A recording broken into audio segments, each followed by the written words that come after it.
Olá, turma do oitavo ano! Como vocês estão?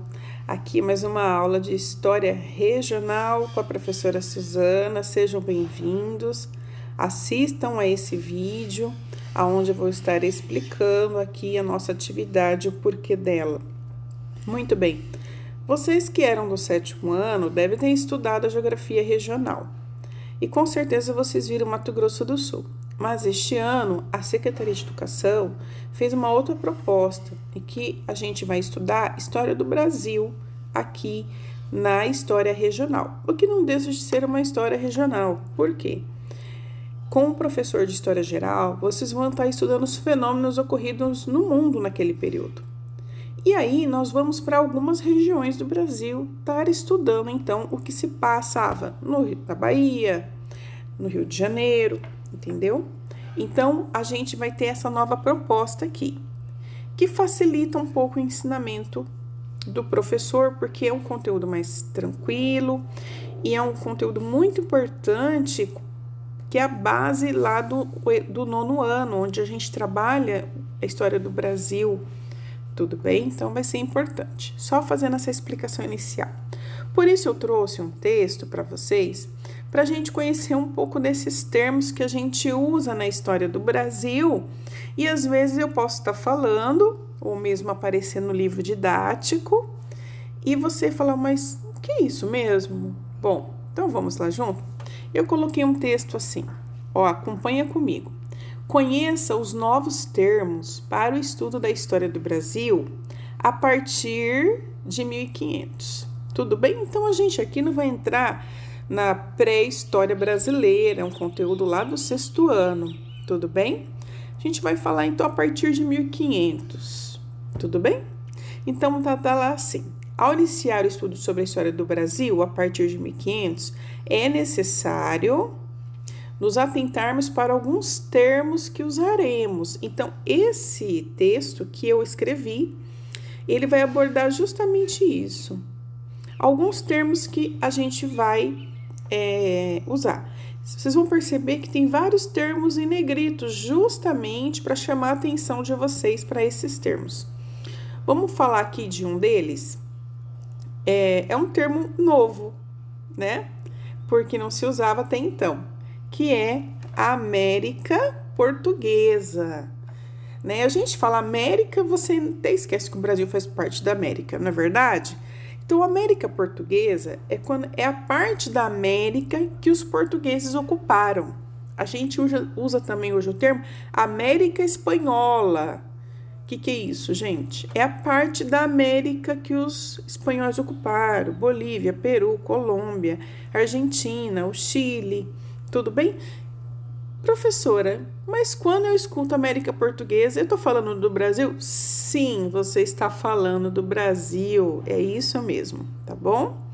Então, a gente usa esse termo para falar aí do período colonial. E aí, eu coloquei para vocês os períodos, tá legal? O que vocês aqui nesse período, o ano, então, América Portuguesa é o período que o Brasil pertencia a quem? A Portugal, tá? O Brasil, ele é chamado, gente, de colônia. Alguém sabe falar por quê? É porque nesse período, os países novos, as terras novas, dentro dos descobrimentos que vocês estudaram no sétimo ano, eles eram chamados de colônia. Então, o Brasil era colônia de Portugal. A Bolívia, colônia da Espanha. A Argentina, colônia da Espanha. Assim vai.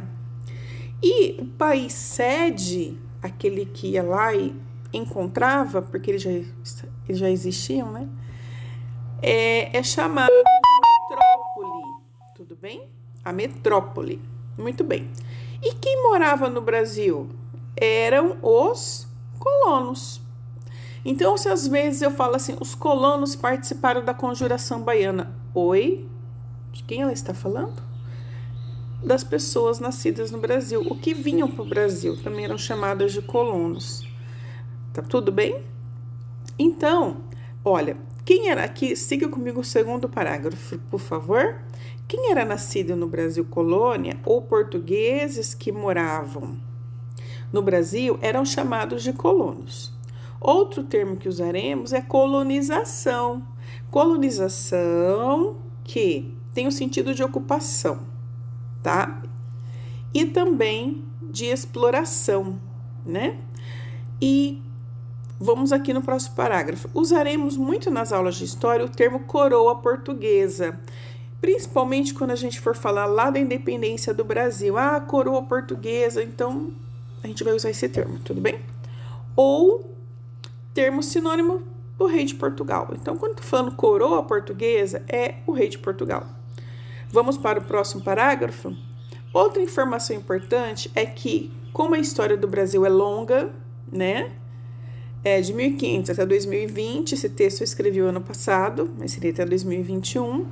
Ela é dividida em partes para facilitar o estudo. Então, a gente pega a história do Brasil e faz dela partes menores, tá bom? Agora, estudaremos... Eu me perdi.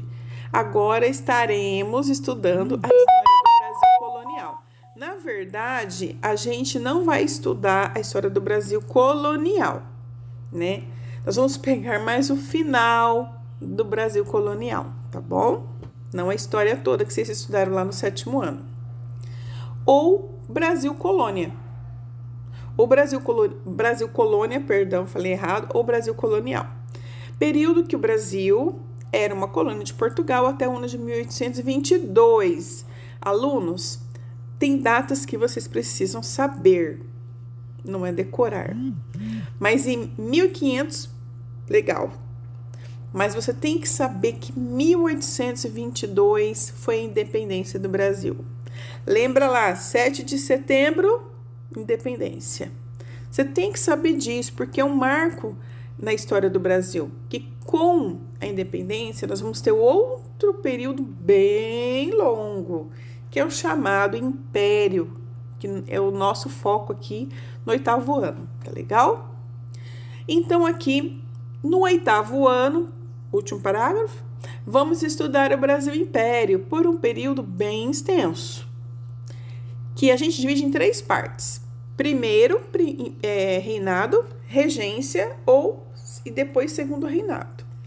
Então, no 8º ano, a gente vai estudar esses 3 períodos do Brasil imperial. Então, o Brasil já era liberto, independente. Vamos fazer um exemplo? Digamos que o Brasil já tinha 18 anos, né? Já tinha conquistado a sua independência, pelo menos legal, na lei. E como que vai ser esse jovem país? Bom, esse jovem país vai ter 3 fases importantes, e o que nós vamos estudar agora. Aí eu fiz aqui as perguntas, fiz mais. A perguntinha A B, a C e a D e a E. Todas essas perguntinhas, vocês vão encontrar as respostas à leitura desse texto. Façam com mais atenção, ok? A gente só tem 1 hora de aula. E aí eu conto com vocês, para que vocês façam, mas me mandem a foto. Porque na aula da semana passada, eu me senti tão sozinha, somente 2 alunos mandaram as atividades, né? Então, façam. Como que vocês vão fazer? Vocês vão, não precisa copiar o texto, vocês só vão pegar uma folha do caderno de vocês, coloque a data de hoje e responda, por favor, tá? Depois, a gente vai ver como que vai ser, porque a escola vai estar providenciando esse material. Tudo bem? Então, foi um prazer estar com vocês. Não me deixem sozinha aqui no grupo, tá? Eu quero ver a participação do 8º B, que eu fiquei sabendo que é uma turma muito boa, muito legal, muito respeitosa, ok? Gente, até a nossa próxima aula. Se cuidem. E outra coisa, devolvam os livros do ano de 2020. A escola está recolhendo os livros, devolva o seu livro para que ninguém fique sem livro agora nesse ano de 2021. Um abraço. E até a próxima aula.